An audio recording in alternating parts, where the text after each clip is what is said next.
นั้นบวชลูกบวชหลานเป็นรักพระดีแม่เจ้าลูกน้อยไปคุมบาเลี้ยงบ่ได้เลี้ยงบ้านบางไกลเอาลูกลาเชนไปเป็นร่มใหม่ไปเป็นโต๊ะใหม่แจ้งนี้ควายงามเจ้าลูกน้อยบุตรดีบุตรเขาสาสานาในกลางความแก่หน้าบุญมาแถวแล้วเจ้าภาคนาบุญมาหมดนาบุญมาเถิงนาบุญมาเกินจะเป็นรักเป็นเจ้าที่ได้เลี้ยงได้ดูอาบน้ำป้อนเข้าโดดพระนางเจ้าใหญ่นาคาบ้านเดี๋ยวนี้นาเจ้าใหญ่มาถึงสามจะบวชปิดตาเต้นบุญแม่เจ้าสายเล่นสายกับบุญดำไม่ไทยสมัยก่อนนั้นแม่มันหัวสาวแม่อยากหวานอยากสนบางทีใครหักแม่จะมาใครตนอยากกินหวานกินส้มอาหารหวานข้าวสมัยก่อนนั้นแม่มันหัวสาวแม่บอกสอนดาวจินดาแม่ขาดประมาณบุตรตาลาเชลูกตัวแม่เจ้าได้เลี้ยงบุตรดาเลี้ยงพิชาบางยามันดาแม่เจ้าไม่ได้เลี้ยงได้รู้อาบน้ำป้อนเขาหลอดพ่อเจ้าก็ได้เลี้ยงกัน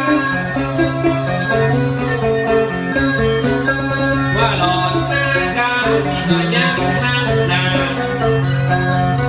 ซึ่งเป็นบุตรดาของนิมนต์พ่อเจ้าตั้งใจเอาในวันทำดีสามเดือนเต้าก็เต้าเดือนเต้าก็เดือนก็เป็นแข้งเป็นขาพอเกิดออกมาเป็นบุตรตาลูกเต้าเป็นลูกหลานเช่นของเฮานานหลังพอตาลูกเต้ามีกุศลบุญตาลูกเกิดมาแล้วแต่ตะกานาเอากุศลบุญตาเลี้ยงคุณแม่ขาเปิดเลี้ยงเฮามาในปราณนั้นคุณพ่อสาวเอ็กคุณแม่สิ้นสองจะรอพระสนองแต่คุณแม่เจ้าที่ได้เลี้ยงได้ดูอาบน้ำป้อนเข้าโยนพระนางเจ้าจะพ่อใหญ่ถึงมาถึงเวลาแล้วนาแก้วสายตาจะกราบทูลลาองค์พระแม่เจ้าใส่เบงใส่กับในวันนี้แล้ว เลี้ยงใหญ่มาแล้วแต่ตะกานาจะเป็นนริชานางพาลูกเต้าแม่ได้ส่งลูกเขียนสมัยนั้นหลังเดี๋ยวนี้ลูกเต้าได้กุศลบุญตามาตายบอกว่าเป็นนักวิชาการดังแรงงานนั่นนะเด้อนาคลาอันนี้บุตรสาวกำลูก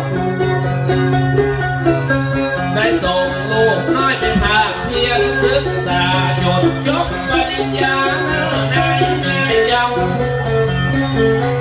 จนพอได้ทำงานรับราชการในวันนี้เราก็ม